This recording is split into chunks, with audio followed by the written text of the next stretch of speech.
Hola, muy buenas tardes. Soy Roberto Martínez.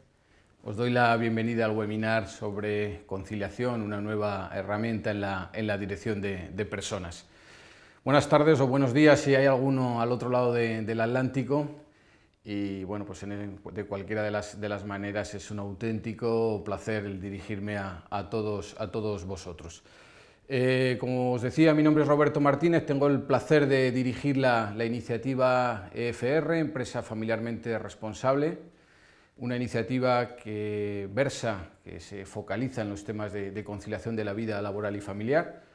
Soy ingeniero químico y he dedicado buena parte de mi vida al ámbito de la consultoría de gestión, y desde hace 9 años estoy en este apasionante reto. Estoy casado, soy papá de 3 hijas y bueno, pues sobre todo me gustan los deportes de exterior, ¿no? Digo esto porque yo creo que es una buena manera de empezar a hablar de conciliación. Todos tenemos una dimensión profesional y una dimensión privada que a veces queda absolutamente eclipsada, ocultada por la parte profesional. Bien, el webinar que hoy tengo el placer de dirigiros, voy a centrarlo en 4 grandes bloques, pero realmente me centraré, por razones de espacio, en 2 de ellos. Os transmitiré cuál es la idea, la visión que tenemos en Fundación Más Familia acerca de la conciliación, y luego la parte que ahí denominamos why o para qué es, ¿no? Que creo que es lo que verdaderamente da el sentido a este nuevo concepto, a este proyecto. También haré una presentación rápida de quiénes somos en esta organización y hablaré un poquito de la herramienta, pero como os decía, por razones de economía propia, de espacio y de tiempo, no podré alargarme demasiado. Está previsto con máximo unos 40 minutos, por lo tanto, bueno, pues vamos a ir sin mayor dilación al contenido para que podamos utilizar al máximo este espacio. Cuando acabe habrá unos minutos, los que ya conocéis la dinámica de los webinars, habrá unos minutos en el que podréis formularnos vuestras preguntas y luego pues responderemos a todas ellas. Bien, como os decía, la presentación de manera muy rápida. Trabajamos en una organización sin ánimo de lucro, una organización non-profit, y desde esta organización estamos liderando este modelo, esta iniciativa para el mundo. Destacar que queremos hacerlo de manera muy profesional y de manera independiente, dos sustantivos que nos acompañan siempre. Somos una iniciativa plural, por lo tanto queremos y deseamos que haya muchas organizaciones a nuestro alrededor, como se puede ver en esta slide, ¿no? Es un proyecto abierto, un proyecto dinámico, un proyecto participativo, en el cual pues diría que cualquier organización que desee puede colaborar, ¿no? para hacer más grande este proyecto.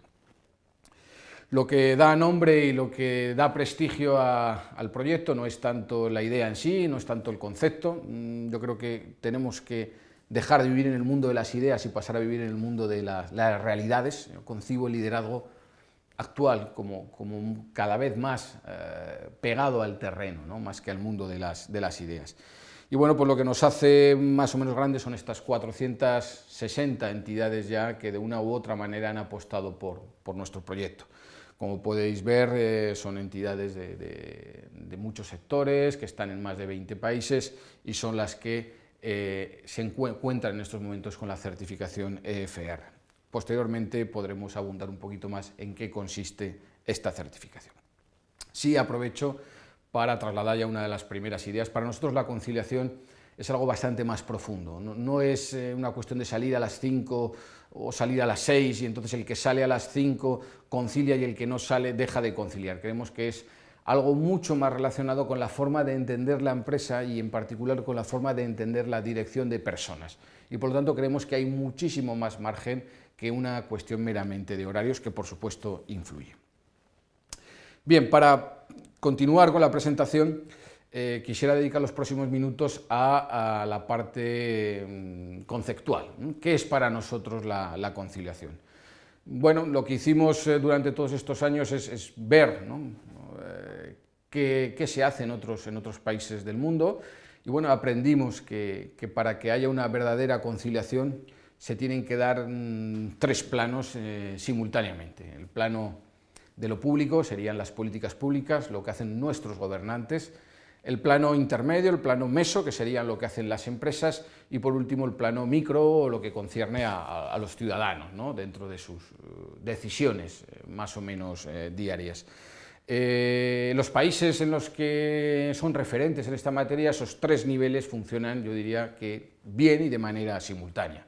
Hay unos gobernantes que dirigen sus políticas en esta dirección, unas empresas que son absolutamente respetuosas con todas esas políticas y unos ciudadanos que valoran y además piden a sus políticos que continúen apostando en esta dirección. Seguramente los que me escuchéis estaréis ya pensando en países pues, de corte como los países nórdicos, o Dinamarca, Holanda, países en los que la conciliación, sin estar resuelto, no es un tema tan atascado, ¿no?, tan dramático, podríamos decir, incluso como en España.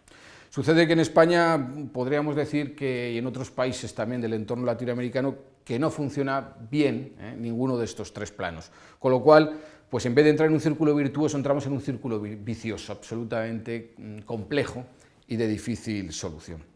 Nosotros vemos la conciliación como un eje transversal. La conciliación no es un efecto, es una causa. La conciliación es una palanca y no un impacto.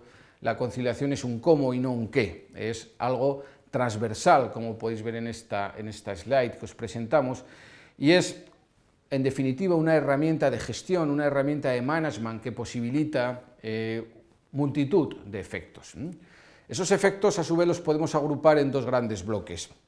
Hacia el interior de las organizaciones podemos hablar de negocio, de actividad, y hacia el exterior, donde hablaríamos de responsabilidad social o aspectos sociales.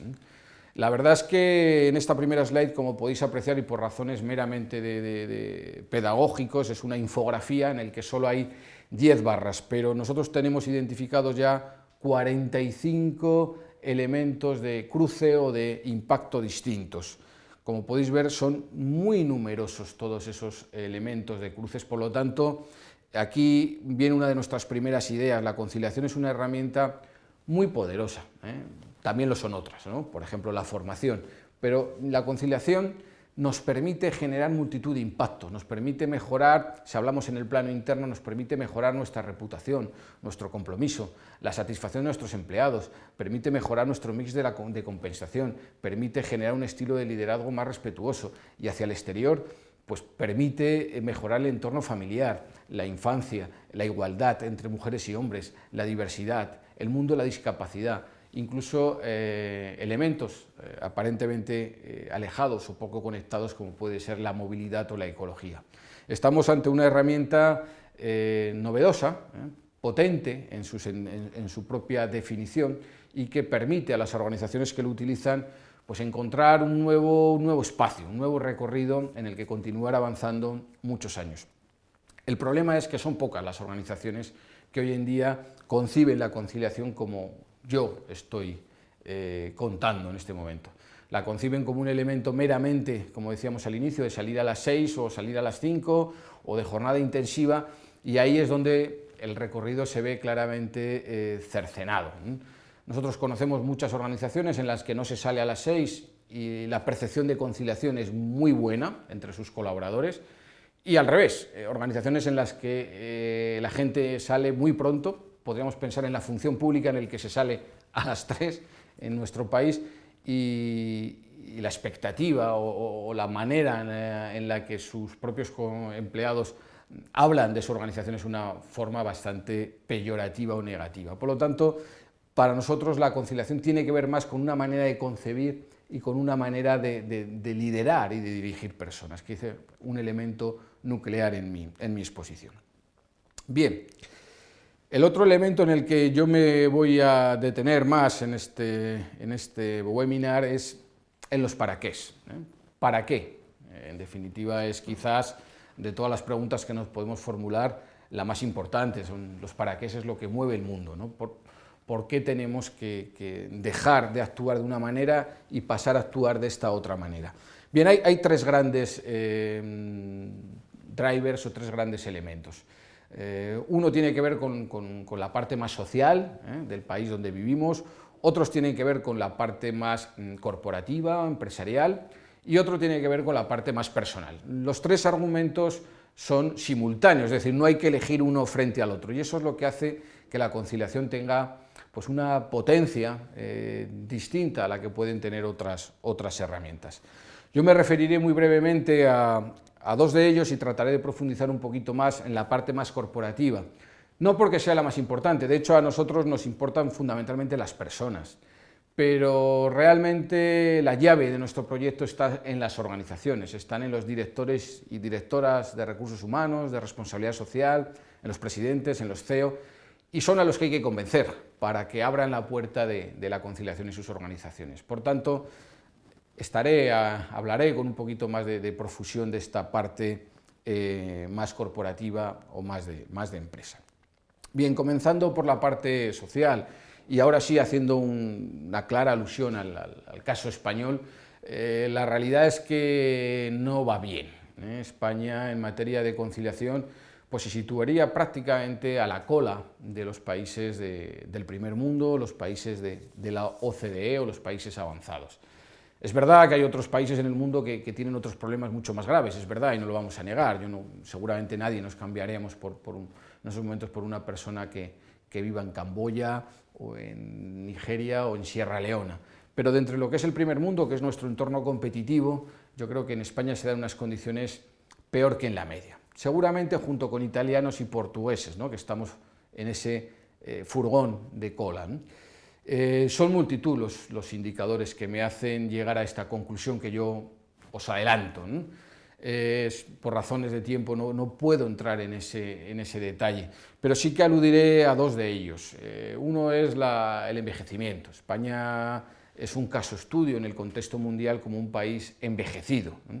Junto con Japón y nuevamente Italia y Portugal, son los casos que se ponen en demografía cuando empezamos a hablar de los problemas, de los desafíos que va a tener España. Se alude al invierno demográfico a partir del año 2025, en el que verdaderamente tendremos un verdadero problema laboral, es que se empezarán a jubilar, yo diría ya de una manera importante, la generación baby boomers, que como su nombre indica es una generación más numerosa, y no tendremos relevo generacional.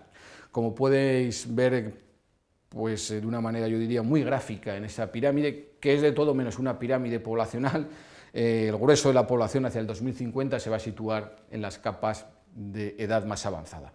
Eso no es solo un problema romántico de personas mayores, o no es un problema demográfico, esto tiene unas connotaciones macroeconómicas clarísimas.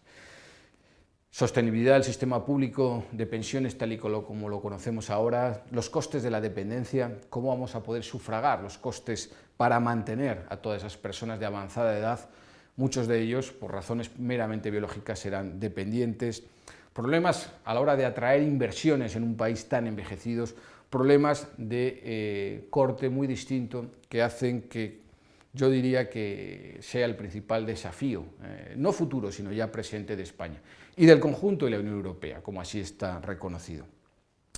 Junto con el envejecimiento, me gusta destacar los problemas relacionados con la infancia. Podemos también hablar de problemas relacionados con la discapacidad, con la mujer, con nuestra salud, pero bueno, de alguna manera yo siempre me gusta decir que la infancia no tiene una voz propia en los foros, ¿no? Y por lo tanto, pues de alguna manera echamos una mano, en este sentido, pues mejor. La verdad es que casi todos los datos que podemos presentar son datos bastante horrendos, ¿no? Desde datos de fracaso escolar, que efectivamente hemos mejorado, acaba de publicarse hoy mismo el dato de abandono escolar, pero seguimos prácticamente duplicando la media de la Unión Europea y sin visos de que esto acabe. Figuramos en las últimas posiciones en el informe PISA, que mide el rendimiento académico en ciencias, letras o comprensión lectora y matemáticas. Somos uno de los países del mundo en el que los abuelos cuidan a sus nietos más de 7 horas diarias. Somos uno de los países del mundo en el que la edad de entrada a la drogodependencia es de las más tempranas. Según datos estatales estaríamos hablando de 13 años para alcohol y tabaco, 14 para cannabis, heroína y tranquilizantes, 15 cocaína. Insisto que son datos oficiales los que os voy a ir proyectando. Prácticamente 1 de cada 5 niños está bajo un trastorno de corte psicopatológico, como son la anorexia y bulimia en el caso de las niñas. Podríamos seguir con este informe de UNICEF, cómo se encuentra la infancia en España, en el que todos los datos son demoledores. Y yo quisiera acabar con uno de ellos, que es el último de esta lista, en el cual la UNICEF, cuando hace ese estudio, pregunta a los niños cuál es su índice de satisfacción con la vida, ¿no? A mí me gusta decir que mi generación, sin, digamos, la oportunidad que tienen los chavales en estos momentos, por supuesto, sin PlayStation, sin Xbox, sin ninguno de los avances, desde luego con un poder adquisitivo muy inferior, yo hubiera dicho que mi nivel de satisfacción era de un 10 sobre 10. En estos momentos los propios chavales se sitúan en un 7,6, ¿no? Yo creo que es un síntoma bastante definitorio de cómo se encuentra la infancia en España. Insisto, podríamos seguir desgranando otros indicadores, sin duda muy interesantes, como es la salud pública, datos de ansiedad, estrés, el consumo de ansiolíticos, como ha ido creciendo en España, pero para acabar esta radiografía creo me voy a detener aquí y la conclusión es que en estos momentos en España tenemos, yo diría, un problema verdaderamente serio con la falta de conciliación. En el entorno empresarial, bueno, pues lo primero que queremos transmitir es que a los directivos, directivas, empresarios, emprendedores que nos estéis escuchando, es que esta situación ha cambiado.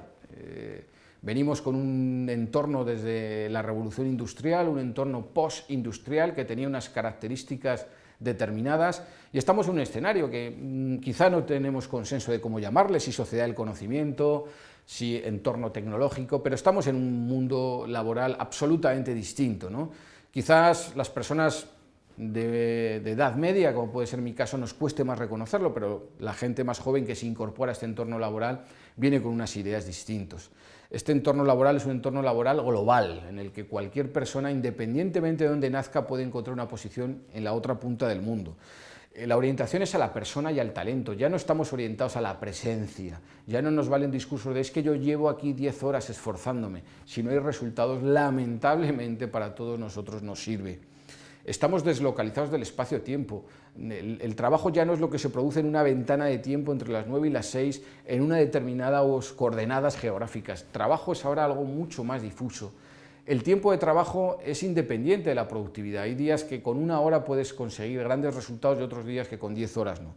Todo este escenario conforma una nueva forma de entender lo laboral y es en este nuevo escenario en el que la conciliación, digamos, muestra todo su potencial.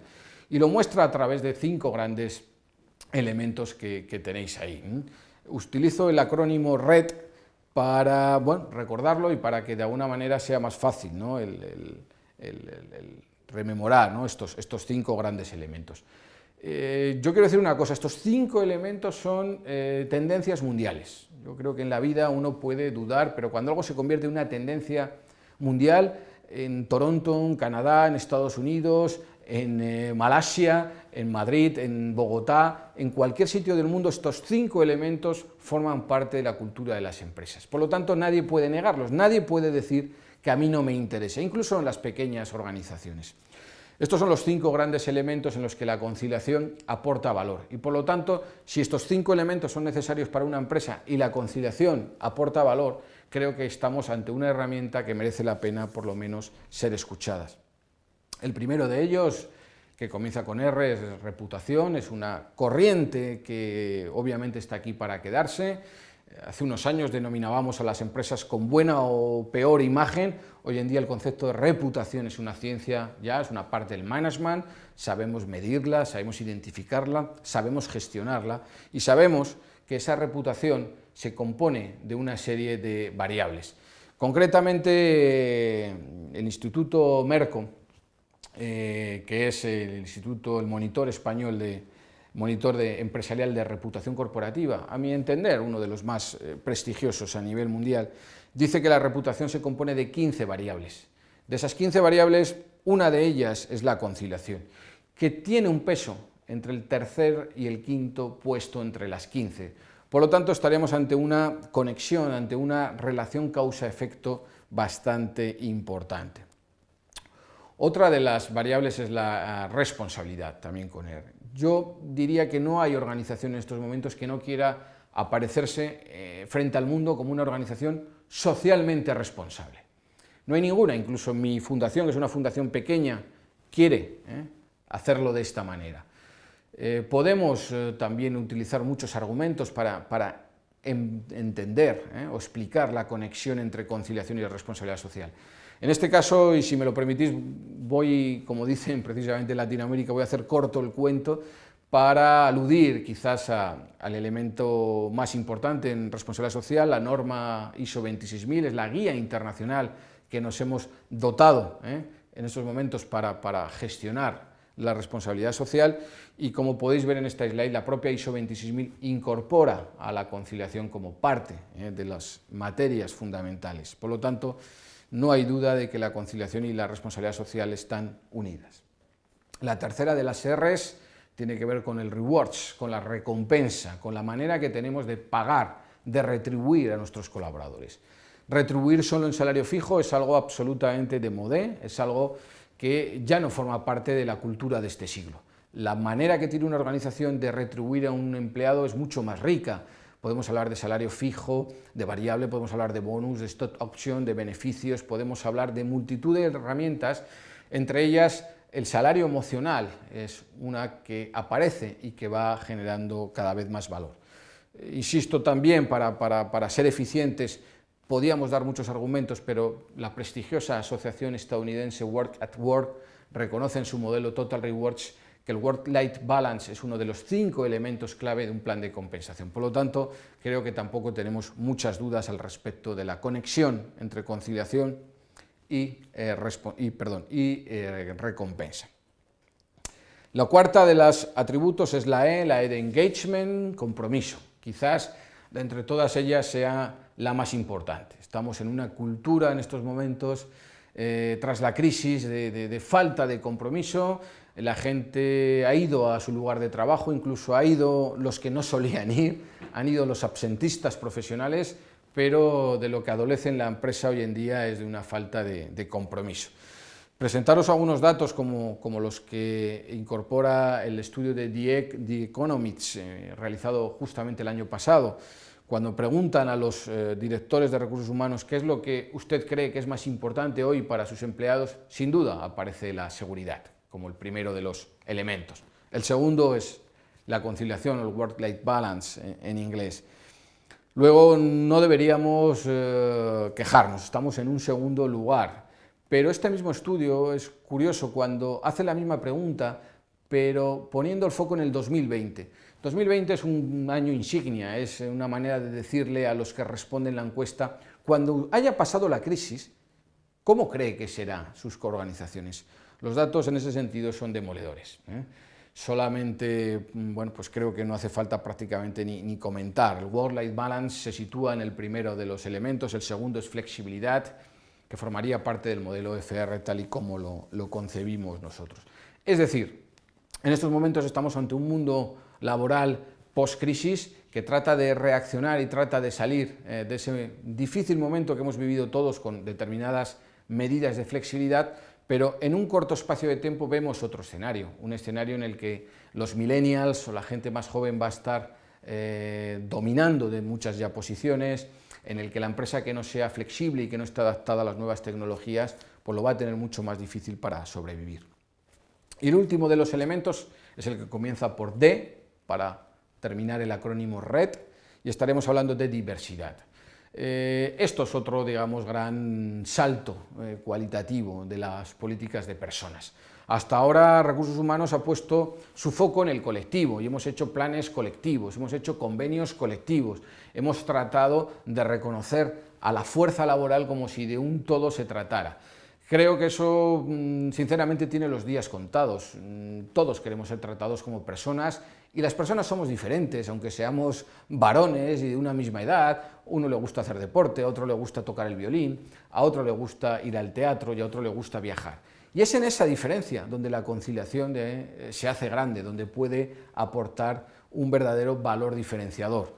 De todas las formas de diversidad, de género, cultura, credo, discapacidad, la que a nosotros nos gusta señalar es la que tiene que ver con la edad. En estos momentos hay 4 generaciones conviviendo en vuestras empresas.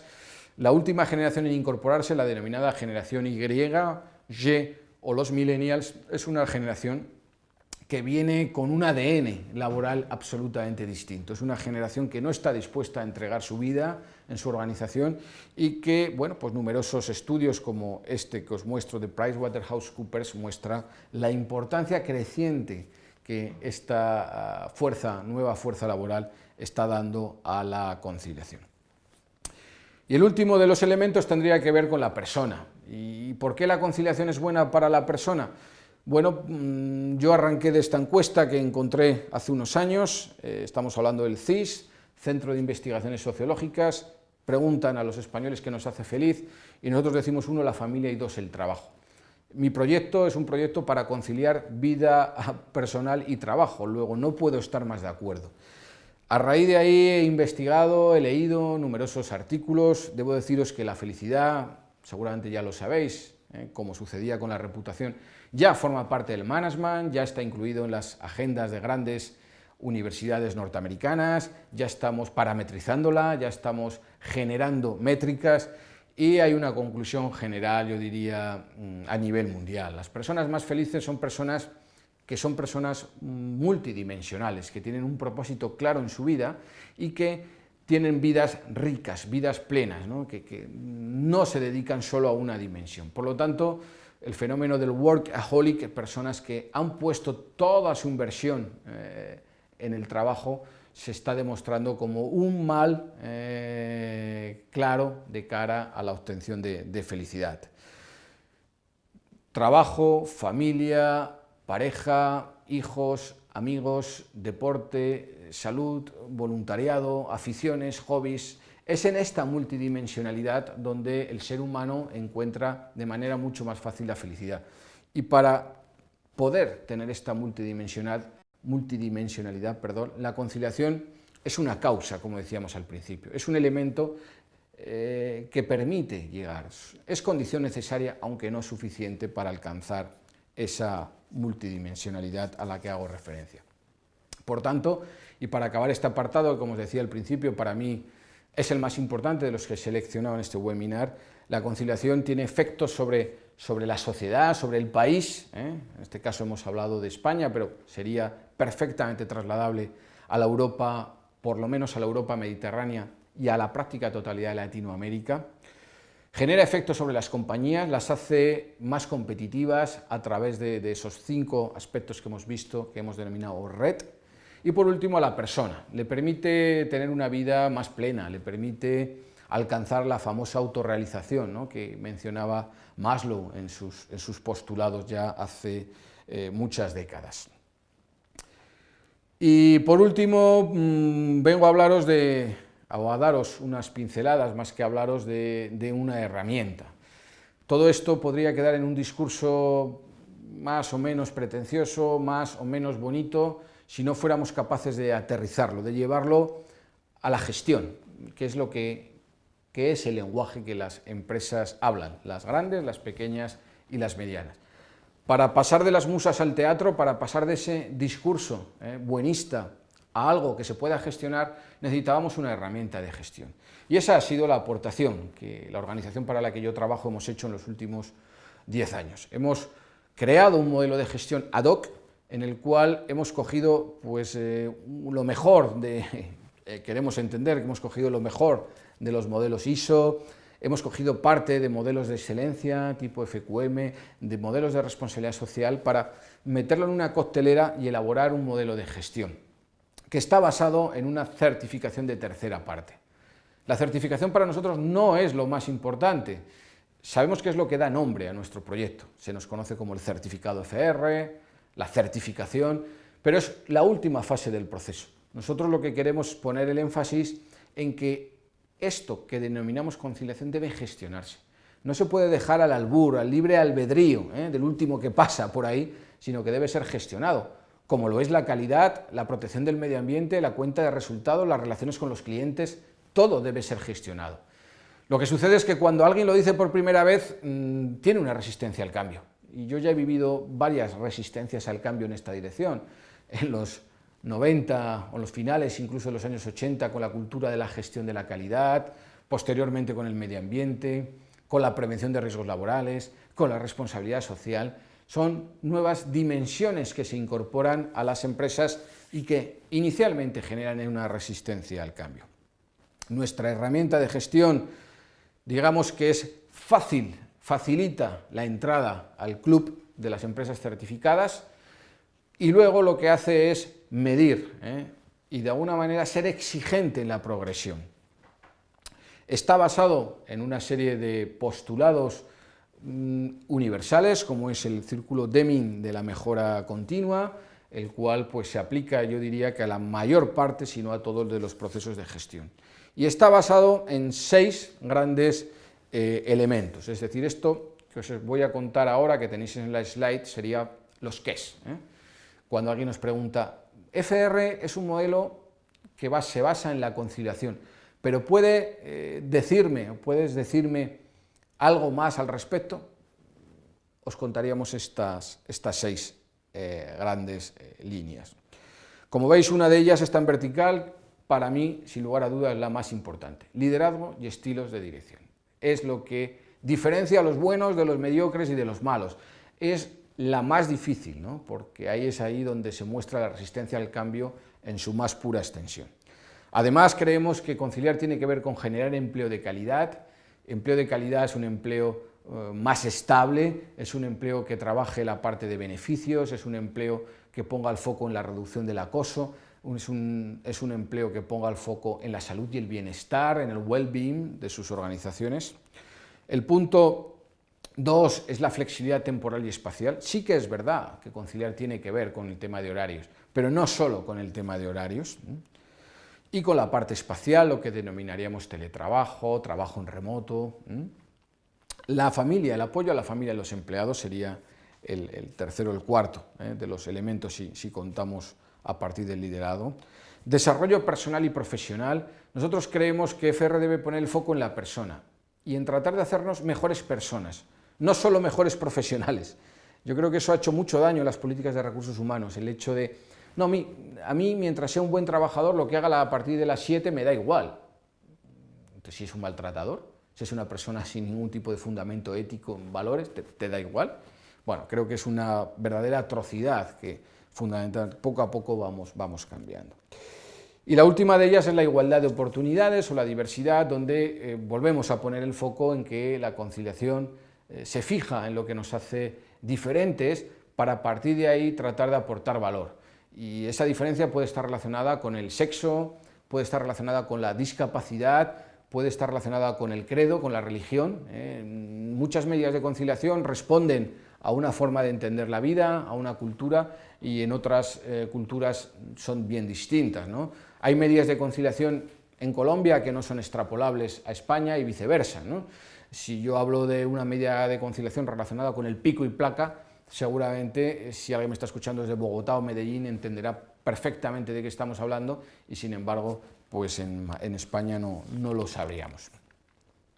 Esta herramienta de gestión es una herramienta de gestión que tenemos recogida en una serie de documentos, normas, que quiero aprovechar en este momento para decir que no podemos profundizar en ellas. Es obvio que no es el objeto de este webinar, pero sí que están a disposición de quien lo quiera de manera absolutamente gratuita, sin más que solicitárnoslo mediante un correo electrónico o LinkedIn o cualquiera de los elementos. Y ya por último, para acabar el webinar, decir que no solamente hemos creado una herramienta que permite discernir quién tiene un certificado y quién no lo tiene, sino que permite establecer un rating en 6 grandes categorías o en 7. Somos capaces de medir la conciliación o la gestión de la conciliación en las organizaciones y, por lo tanto, introducir a las empresas en cualquiera de estos 7 grupos, y eso nos permite además generar una orientación a la mejora con ellos para que puedan progresivamente mejorar. La certificación es un ciclo trienal, cada 3 años hay que renovarla y cada 3 años queremos que las empresas vayan mejorando su puntuación y vayan haciéndose pues, más excelentes. Al final hay unos elementos de marketing, unos logotipos que permiten a las empresas distinguirse. Creemos que esto es importante, creemos que uno debe decir lo que hace o debe hacer lo que dice, pero que tan importante como hacerlo es que haya conciencia entre tus propios colaboradores y en el exterior de que tú estás haciendo las cosas, y por lo tanto FR es una cultura, yo diría, moderna, basada en instrumentos del mercado para que las empresas puedan recuperar, aunque solo sean parte de esa inversión que realizan en estos temas. Y nada más, yo ya solamente me queda despedirme y quedar a vuestra disposición para que me podáis formular algún tipo de pregunta al respecto de este webinar, aunque de una manera rápida he tratado de conducirlo pues, por todo el avance, ¿no? Desde que nos creamos hace 10 años hasta la actualidad en esta materia tan importante como para nosotros, como es la conciliación. Muchísimas gracias y muy buenas tardes.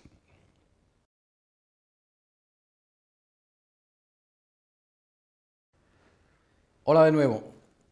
Vamos a contestar, o por lo menos a tratar de contestar algunas de las preguntas que nos están llegando, ¿no? A través de la aplicación. Una de ellas me preguntabais qué tipo, ¿no?, de organizaciones estamos certificando o cuáles son las que más se interesan. Yo debo decir que si bien en un principio la balanza entre grandes y pequeñas estaba equilibrada, una de las consecuencias de la crisis está siendo esta. Hemos perdido en buena parte a la pyme de este proceso. Digamos que el foco de atención de la pyme con la crisis ha cambiado, está más pues, en algo que podríamos denominar su propia subsistencia. Por lo tanto, ahora son más las compañías de tamaño medio y grande, esas compañías que están en busca de una notoriedad, de una marca, las que se interesan por este tema. Y bueno, yo quiero entender también que son aquellas empresas que han entendido que lo que les va a sacar de esto es el talento, y no el paulatino descenso de costes, ¿no? Que eso tiene pues, los pies muy cortos. En cuanto a sectores, predomina más el sector servicios que el industrial, también creo que es obvio, yo creo que el sector industrial es un sector más regulado, en el cual hay menos grados de libertad que en el servicios, pero dentro del servicios podemos hablar prácticamente de todos, ¿no? Financiero, asegurador, tecnología, en fin, creo que estamos sabiendo llegar a la mayoría de sectores de servicios. Y en el industrial yo destacaría el energético y el alimentación, y la alimentación como los dos grandes sectores a los que más le está trayendo esta iniciativa. Bien, me preguntaba otra persona por quién impulsa estos temas en la organización o quién los demanda. Yo diría que en un amplísimo porcentaje, 98% es recursos humanos. Recursos humanos es la parte de la organización que vela sobre las personas y es la que está liderando estas prácticas. Es desde recursos humanos donde normalmente se origina la necesidad, donde se ve que se debe mejorar el compromiso, la satisfacción o disminuir la rotación no deseada. Suele ser de esta manera el inicio, ¿no? Un director, una directora de recursos humanos en uno de sus análisis ve que hay una serie de parámetros que debe mejorar y busca una solución, una herramienta que le permita solucionar o atenuar o aminorar esos problemas. Y es así como en la mayor parte de los casos estamos ya aterrizando en las empresas, si bien, como he dicho en mi exposición, la conciliación tiene dos grandes partes, la parte interna de la empresa y la parte externa o de responsabilidad social.